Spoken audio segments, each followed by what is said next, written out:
kekasih, tema kita hari ini adalah lukamu kan pulih bila terangmu merekah. Ya saudara, ini pelajaran yang sangat istimewa dan sore hari ini adalah part 2, bagian kedua dari pelajaran ini. Mari kita akan baca dua buah ayat berikut dari Yesaya 58 ayat 8 dan ayat yang ke-9. 1, 2. Pada waktu itulah terangmu akan merekah seperti fajar dan lukamu akan pulih dengan segera. Kebenaran menjadi barisan depanmu dan kemuliaan Tuhan barisan belakangmu. Amin. Ini ayat 8. Pada waktu itulah terangmu akan merekah seperti fajar, ya saudara, dan lukamu akan pulih dengan segera. Kalau terangmu tidak merekah, kamu tidak mempunyai terang daripada Allah, maka lukamu akan abses, lukamu akan infeksi, lukamu akan peradangan, dan kamu harus mengalami amputasi, dan kemudian kamu akan meninggal. Saudara, itu bila terangmu tidak merekah. Jadi dari apa yang saya jelaskan singkat ini, terang kita, katakan terang saya, terang hidup saya harus segera merekah. Nah, saudara, karena dari sanalah saudara, semua yang kita harap sembuh, ya, manjur, terjadi, pulih, segar kembali, itu bisa datang. Tetapi kalau saya dan saudara tidak ada terang, maka kita tidak mendapatkan apa yang kita inginkan di dalam kehidupan kita ini. Ya saudara, mari kita akan baca ayat yang ke-9 dari Yesaya 58. Yesaya 58 ayat yang ke-9. 1, 2. Pada waktu itulah engkau akan memanggil dan Tuhan akan menjawab. Engkau akan berteriak minta tolong dan Ia akan berkata, ini aku. Apabila engkau tidak lagi mengenakan kuk kepada sesamamu dan tidak lagi menunjuk-nunjuk orang dengan jari dan memfitnah. Amin.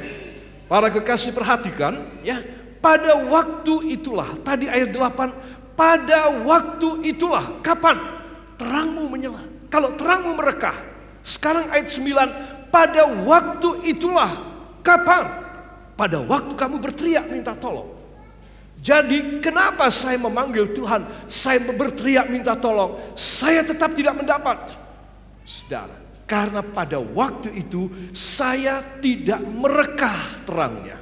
Saya ada di dalam kegelapan, di dalam kesulaman, di dalam remang-remang dosa. Itu sebab Tuhan tidak bisa menjawab saya. Perhatikan ayat 8 dimulai dengan pada waktu itu. Ayat 9 dimulai dengan kata pada waktu itu. Jadi saya dan saudara kita harus tahu ada syaratnya tetapi tidak berat. Katakan tidak berat. Syarat Tuhan bagi saya untuk saya mendapat janjinya tidaklah berat. Amin. Jadi saudara mesti tahu. Itu sebab dari dua ayat ini saja, dari perjanjian lama jauh, ya, sangat bahuela, sangat kuno. Saudara, Tuhan sudah memberikan kepada kita satu keputusan dan satu ketentuan. Anakku, syaratnya tidak berat. Kenapa kamu tidak dijawab? Kenapa aku diam? Kenapa tanganku tidak aku ulurkan kepadamu? Nah, karena kamu syarat yang enteng juga kamu tidak bisa. Kamu maunya jadi orang Kristen apa? Kamu mau jadi anakku semacam apa? Itu sebab anak Tuhan, saya ingin masuk lebih dalam dengan saudara tentang bagaimana kita mempunyai Allah yang standby, yang siap sedia, yang suka memberi kepada kita, dan kita sangat tahu sifat itu. Orang lain selalu bersaksi, orang lain selalu memberitahu kenyataan-kenyataan Allah bekerja dalam rumah tangga dan pribadinya. Ketika dalam keadaan yang kritis, dalam keadaan yang sangat minus, Tuhan mudah menolong kepada dia. Tuhan, saya kok nggak bisa kayak dia. Saya iri Tuhan, saya cemburu. Kenapa dia mengalami, saya tidak? Saudara, sekali lagi ayat yang ke-9. Ini yang kita harap. Katakan, ini yang saya inginkan. Bila saya memohon kepadanya, Dia menjawab, ini aku. Para kekasih, semua kita ingin demikian. Ya, itu sebab Anda dan saya kita harus meneliti apa sih maksud dan rencana Allah di dalam kehidupan kita. Katakan amin. Para kekasih, marilah saya ingin mengajak Anda semua untuk memperhatikan perkara ini, supaya kita semua boleh mendapat perkara-perkara yang besar. Alamilah firman-Nya nyata di luka-luka kehidupan. Ya, saudara, satu, sakit disembuhkan. Sakit disembuhkan ini adalah luka kehidupan di bidang jasmania. Saudara, berapa banyak orang, ya saudara, terkena dengan penyakit-penyakit jantung, paru, ginjal, liver, kandungan, syaraf, ya, otak, kemudian sakit-sakit darah, sakit-sakit tulang, saudara-saudara, dan lain sebagainya. Begitu banyak orang mengalami keadaan-keadaan yang sakit dalam hidupnya, saudara, dan ini menurunkan produktivitas, menurunkan harga hidup dari seseorang. Ya, sudah tentu kita sudah pasti setuju ya kalau seorang sampai cacat, sampai orang sampai verlam, lumpuh dan lain sebagainya, dia kehilangan kesempatan berproduksi dalam hidup dia, saudara, dan dia akan selalu tertekan batinnya. Nah, dari sakit badan kenanya hati. Bukan cuma sakit badan aja, diobati, ya, dalam bahasa Jepang ditambani. Diapain? Ditambani. Bukan cuma itu aja, tapi sampai ke hati. Dia merasa kecil, dia merasa suami atau istri yang tidak berguna, yang tidak berjasa bagi keluarga, memberatin, ya, ngerepotin, bikin sengsara, sampai anak tidak bisa sekolah dan kuliah gara-gara obat harus dibeli dengan uang yang mahal. Sakitnya kemana? Bukan kemana-mana, sakitnya ke dalam hati. Bila sakit badan, itu sakitnya ke hati. Sedang. Itu sebab saya akan masuk bersama dengan Anda yang pertama. Luka kehidupan yang pertama adalah sakit tubuh kita. Bila kita sakit tubuhnya, itu menjalar efeknya secara psikologis, secara batiniah ke dalam penyesalan hidup. Kenapa ya adikku kok sehat, aku cacat? Atau bilang, kenapa ya istriku kok sehat, aku yang cacat? Atau kakakku sehat, aku yang cacat? Sudah. Dan mulai membandingkan. Saudara tahu, orang membandingkan itu dosa. Ya, belum menuduh, membandingkan itu sudah dosa. Jadi saudara mesti tahu bahwa orang sakit rentan, sangat gampang terinfeksi di dalam hal dosa. Itu orang sakit. Jangan bilang orang yang sehat bikin dosa, orang sakit bikin dosa. Kenapa? Ketika dia mulai membandingkan. Lebih lagi ketika dia mulai tidak terima kepada Tuhan. Lebih lagi ketika dia mulai tidak percaya pada kuasa Allah. Ternyata aku masih tetap sakit. Dan dokter mengatakan penyakitku berat. Ya, macam-macam hal. Dari sakit badan, orang terluka di mana-mana. Itu sebab anak-anak Tuhan, saya ingin menyampaikan pada Anda pada malam ini, semua katakan, angkat tangan saudara. Dalam nama Yesus, bila saya mengidap penyakit, apapun penyakitnya, saya percaya dalam nama Yesus, penyakit saya akan disembuhkan, akan dilenyapkan, diusir dalam nama Yesus dari tubuh saya, darah saya, tulang saya, dalam nama Yesus. Ucapkan terima kasih kepadanya engkau yang percaya. Terima kasih Bapa, terima kasih Yesus, terima kasih Roh Kudus. Apapun nama penyakit kami, dimanapun dan seberapa berat penyakit ini, di dalam nama Yesus kami mendapat kesembuhan. Sekali lagi semua ucapkan terima kasih kepadanya. Terima kasih Bapa, terima kasih Yesus. Hanya di dalam nama Tuhan Yesus Kristus, Juru Selamat dan Penebus kami. Kita yang percaya mengaminkan. Amin. Haleluya. Baiklah, saya akan bawa saudara untuk kita imani bersama dalam Lukas pasal yang ke-9 ayat 1 dan ayat yang kedua. Injil Lukas pasal yang ke-9 para kekasih, ayat 1 dan ayat yang kedua. Lukas 9 ayat 1 dan ayat yang kedua. Mari kita akan baca. Kita mulai dari judulnya bersama. Yesus mengutus ke-12 murid. 1, 2. Yesus mengutus ke-12 murid. Maka Yesus memanggil ke-12 muridnya, lalu memberikan tenaga dan kuasa lalu kepada mereka untuk menguasai setan-setan dan untuk menyembuhkan penyakit-penyakit. Dan ia mengutus mereka untuk memberitakan kerajaan Allah dan untuk menyembuhkan orang. Amin. Jadi murid-murid 12 orang diberi kuasa untuk apa? 1, menguasai setan-setan. Katakan, menguasai setan-setan. Itulah kuasa yang diberikan Yesus kepada murid-murid dan kepada saya. Saudara, mungkin kita bertanya, apa maksud menguasai setan? Ya, kita mudah mengerti menguasai itu apa. Menguasai itu kita memerintah, menguasai itu kita menyuruh, menguasai itu kita juga menghentikan. Saudara, itu menguasai. Jadi Tuhan memberi kuasa pada 12 murid untuk bertindak apapun demi keuntungan para murid dan keuntungan orang-orang yang dilayani oleh para murid. Saudara, jadi menguasai setan-setan. Kemudian untuk menyembuhkan penyakit-penyakit. Jadi ada hubungan, walaupun renggang dan agak jauh, tetapi hubungannya akibat side effect dari setan itu ada pada penyakit itu ada.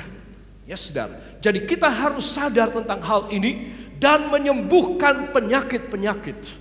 Dan yang ketiga, apa? Ayat 2. Mereka diutus untuk memberitakan kerajaan Allah. Ya, jadi saudara, kita menerima kuasa yang sama. Bila Anda dan saya mengalami keadaan yang ruwet dalam pikiran, ya saudara, ini bisa sakit. Saudara bilang sama Tuhan, Tuhan, pikiran saya berat banget, pikiran saya ruwet sekali, saya sampai tidak mau mikir, saya pasti sakit. Itu sebab dalam nama Yesus, hai setan-setan, aku menguasai kamu dan aku mengusir dalam nama Yesus. Amin. Oke, mari kita akan berseru bersama. Makarios. Dalam nama Yesus, saya harus memiliki kuasa menguasai setan-setan. Dalam nama Yesus, terjadi demikian mulai saat ini. Beri tepuk tangan yang baik buat dia. Haleluya. Jadi para kekasih, jangan kecil hati menghadapi apapun. Sebab kalau saudara sakit dan saudara tidak menaruh harap kepada Tuhan, saudara, itu sakitnya sampai di hati saudara, bukan kemana-mana. Sakitnya sampai di hati saudara, dan itu tidak baik. Yaitu merupakan luka kehidupan. Luka kehidupan. Pada suatu hari saya ketemu seorang bapak, ya, kira-kira seusia dengan saya. Dia menceritakan beberapa tahun yang lalu dia mengalami transplantasi ginjal. Saudara, tetapi operasi tersebut, ya, dia sudah membayar mahal sekali, mendapatkan donor, tapi operasi tersebut gagal, tidak baik.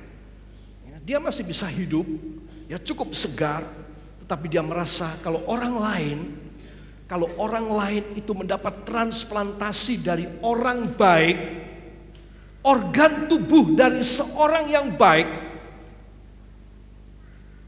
Saya bertanya, orang baik maksudnya apa? Bukan kriminal, bukan penjahat. Jadi rupanya bapak ini mendapatkan organ ginjal dari seorang penjahat yang dihukum mati. Wah, kalau kita dipasangi organ tubuh dari orang kriminal, kita ini cilaka, dia bilang. Saya bilang, oh begitu ya. Ya, saya sudah kapok. Saya tidak mau transplantasi lagi. Ya, memang ginjalnya itu ada 2 orang itu ya. Satu ditransplantasi, satu asli. Mungkin dia harus satu lagi, saya tidak tahu. Tapi yang jelas dia tidak mau ambil orang kriminal. Karena istilah dia ginjalnya kotor. Pemabuk.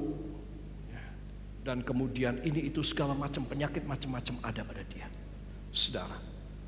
Itu sebab dia harus ditembak mati oleh negara karena kriminalitasnya. Saudara. Dan itu dipasangkan ginjal sama dia. Dan itu banyak sekali orang Indonesia mendapat tuh ribuan. Saudara, ribuan. Nah, jadi di sini saya mendapat pelajaran bahwa bila seseorang, saudara, itu organ tubuhnya itu tidak beres, maka dia tidak menjadi jalan keluar, tidak menjadi kesembuhan, tidak menjadi kesehatan dan kesenangan dari orang yang menerima transplantasi tersebut. Ketahuilah, itu firman Tuhan yang mengatakan bahwa tubuh kita adalah rumah Roh Kudus.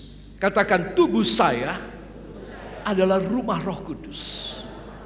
Jadi kalau saya dan saudara mempunyai rumah Roh Kudus ini, di mana Roh Allah bertempat tinggal, kita tidak memakainya dengan baik, dengan kudus, saudara, maka tubuh kita tidak berkenan. Kalau kita sumbangkan tuh orang sekalipun, ya saudara, apalagi dijual, kita sumbangkan gratis dengan sukarela, dengan cinta kepada orang lain pun, kita tidak menjadi berkat buat dia. Sebab anak-anak Tuhan, sakit bisa sembuh itu karena apa? Karena iblisnya, karena pekerjaan kesengsaraannya itu diusir keluar dari hidup kita. Sudah tentu ada orang-orang yang sudah berseru kepada Tuhan, minta kesembuhan, tapi Tuhan tidak kasih kesembuhan kepadanya. Tuhan punya maksud dan rencana lain. Ambil satu contoh terbesar, Rasul Paulus. Kurang hebat apa hamba Tuhan ini? Luar biasa. Luar biasa ciamitnya. Tetapi untuk penyakit penyakit mata saja, yaitu satu penyakit optalmia, saudara, yang berat yang dialami, yang selalu sakit dan selalu menyiksa, nyeri sekali. Sudah tentu itu sampai ke syaraf, paling dekat dengan otak kan, ya saudara. Telinga kita sakit, paling sakit. Gigi sakit, paling sakit. Mata sakit, paling sakit. Begitu nyeri. Dia menuliskan surat kepada jemaat di Efesus dan Galatia. Dia menulis, lihatlah betapa besar huruf-huruf yang kutuliskan kepadamu. Kenapa?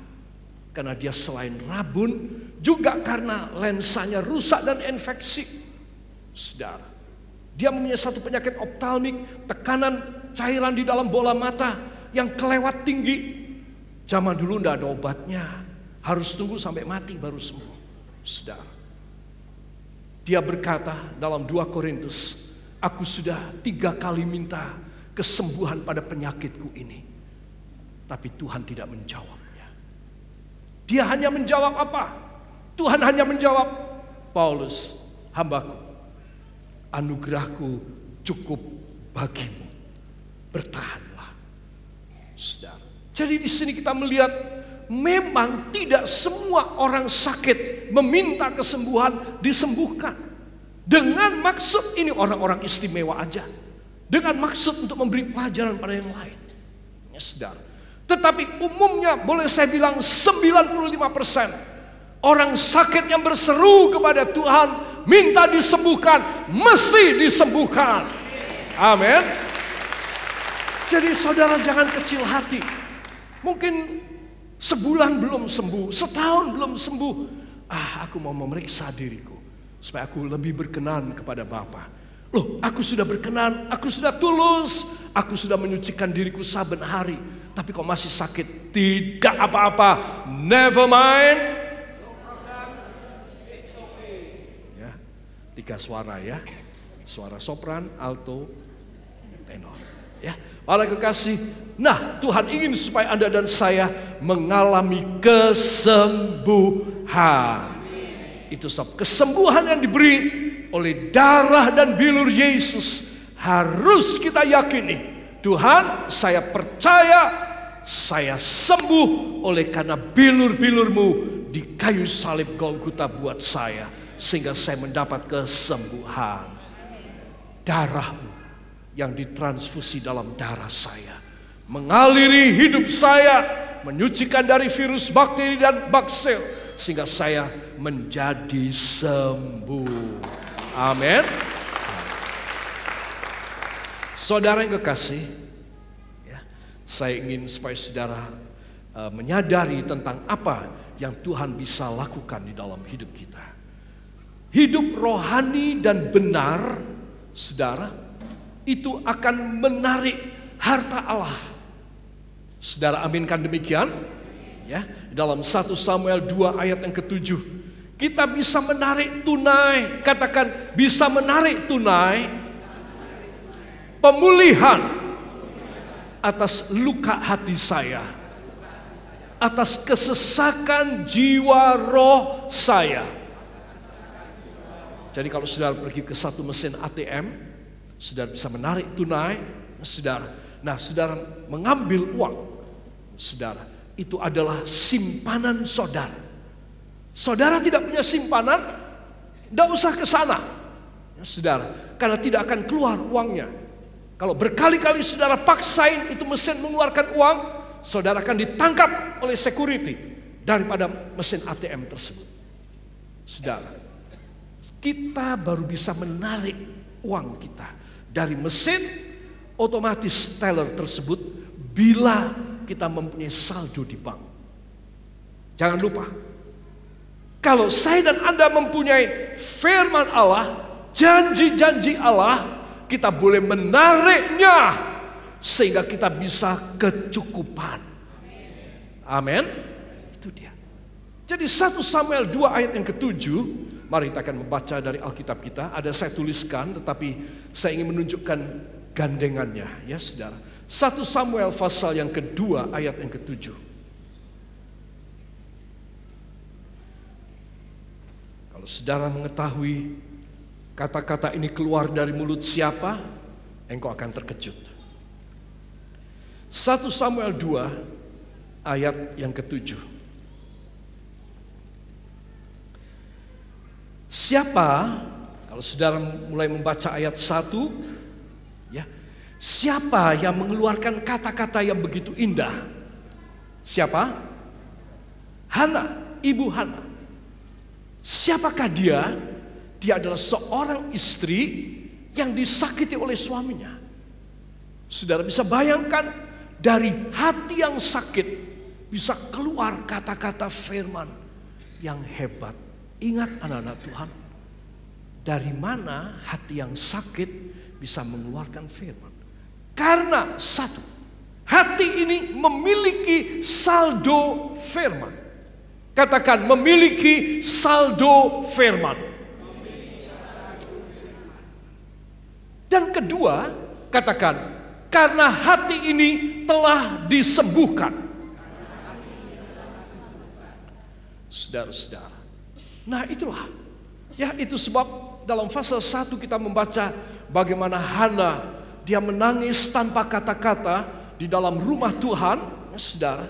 Dan ketika dia berdoa di sana di satu gereja sinagog di kota Silo, kota kecil, kota tempat orang menyembah kepada Tuhan, dulu belum Yerusalem. Namanya ini Yerusalem beda, Silo tempat yang kecil yang lain. Kemudian baru ada Yerusalem. Jadi Silo inilah tempat ada rumah Tuhan yang dibangun. Orang-orang datang berdoa di sana. dari Hana yang tersakiti oleh suaminya. Suaminya ambil istri baru, saudara. Dan istri yang kedua punya anak terus. Dia tidak punya anak. Suaminya jelas lebih perhatian kepada istrinya yang kedua. Saudara, sakitnya itu sampai kemana saudara? Kemana? Kemana-mana atau ke hati? Ke hati saja. Jadi kalau sakitnya itu di sini, itu cukup dikasih Paramex atau apalah namanya, saya tidak tahu. Oke. Nah, anak-anak Tuhan, dia sakit hatinya. Kenapa? Karena dia merasa tersisihkan. Itu sebab ketika mereka ada di kota Silo, dia pikir ini kesempatanku. Aku tidak bisa mengharapkan siapapun, orang terdekatku sekali. Dia lari. Ketika makan siang, dia lari masuk dalam rumah Tuhan di Silo. Satu-satunya orang berdoa ya cuma dia. Imam menjaga di pintu depan, melihat, oh wanita ini tergopoh-gopoh, mungkin dia ada keperluan buat Tuhan, dibiarkan masuk. Dan Ibu Hana berdoa. Dia berdoa itu dengan air mata, dengan menangis, tapi tidak keluar suaranya. Saudara yang kekasih, memang saya pernah baca, saudara, di dalam ilmu syaraf, bila seseorang itu stres berat, maka dia punya tali suara menjadi kaku. Dan dia punya bronchial, di mana udara keluar untuk memainkan itu tali suara, itu tidak mengeluarkan angin sama sekali. Lalu saya bisa memahami betapa stres dan sakit hatinya Ibu Hana, sampai dia tidak bisa mengeluarkan suara. Secara medis, pada saat dia tidak bisa mengeluarkan suara, dia mengalami sakit kekakuan pada selaput suara. Itu ada istilah medisnya. Sehingga dia tidak bisa suara. Dia tidak bisa omong sama sekali. Baru setelah dia amen dari doa, dia berdiri. Dia ditanya, kamu mabuk ya? Tuan Imam, hamba tidak mabuk. Hamba perempuan baik-baik. Hamba bukan perempuan dursila. Dia berkata demikian. Tapi karena begitu pedih hatiku, aku sampaikan ke hadirat Tuhan. Pulang sekarang dengan damai sejahtera, kata imam. Dan dia pulang, kata Imam Eli. Saudara. Jadi pemulihan atas kesesakan. Kesesakan jiwa dan roh saudara. Dari mana saudara bisa mendapat keentengan? Yaitu kalau saudara mempunyai saldo. Katakan, bila saya memiliki saldo firman, maka pada saat saya mengalami keberatan, pada saat saya mengalami tindasan,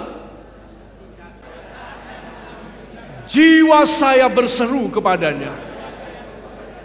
Dan saya percaya teriakan jiwa saya memulihkan hati saya. Amin.